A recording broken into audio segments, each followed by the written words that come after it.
Shumë qytetarë kanë pritur në rend për rentgen në spitalin e qytetit të Diellën e Shkup. Lëndimet pothuajse të gjithë i kanë në ekstremitete dhe fajin e ka moti i lik. Pothuajse secili nga ata që takuan para spitalit kishin rëshqitur në tretuare, por asnjëri nuk ishte nga i njëjti vend.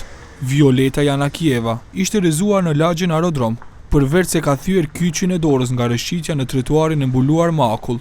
Asaj do t'i duhet ta operoj dorën, sepse lëndimin e ka më të rënd. Në mëngjes po ecja ngadal, isha duke shkuar në rrugën me borë, më shumë nuk po më kujtohet, e di që vetëm jam rrëzuar, rrugët janë të rrezikshme nga rrëshqitja, duhet të kemi më shumë kujdes, i bëj thirrje banorëve dhe uroj që sa më shpejt të pastrohen trotuaret, sepse është gjithçka në kaos total. Të njëjtën fatkeqësi e ka përjetuar edhe Musli Sadiku, por ky në Haraqin. Edhe ai ka rishqitur derisa ecte në tretuar dhe ka frakturë të shumë fish të krahut. Kam dorë të shkoj të Vllaznik, edhe mërshiti koma, ama në këtë Haraqin sa punohetës, kur gjonë sa punu, sa jetët për aklit të uve, por 1.000 kg me qitat të u këtë qistatën. Në asar doktorin të nesër se mos asin operacisa me të shtajnë gjithë shqipka, në divene kam fejkrojnë. Marian Popovski ka pasur fatkeqësi në kryeqytet. Krahun e theu pasi rëshqiti në akull.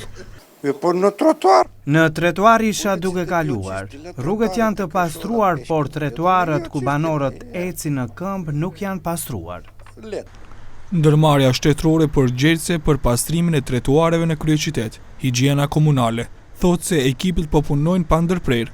Në përgjigje dërguar Televizionit 21, kjo kompani sqaron se po përdor edhe preparate tjera për të larguar akullin nga tretuaret. Është bërë spërkatja me acetat magneziumi me qëllim që bora të shkrihet. Spërkatja u bën në sheshe, ura, para institucioneve të mëdha dhe në rrugë. Ekipe kujdestare janë të përgatitura për të ndërhyrë dhe punojnë në 3 ndërrime. Por para spitalit të qytetit, duket se ekipet e kësaj ndërmarrje nuk kaluan as të dielën.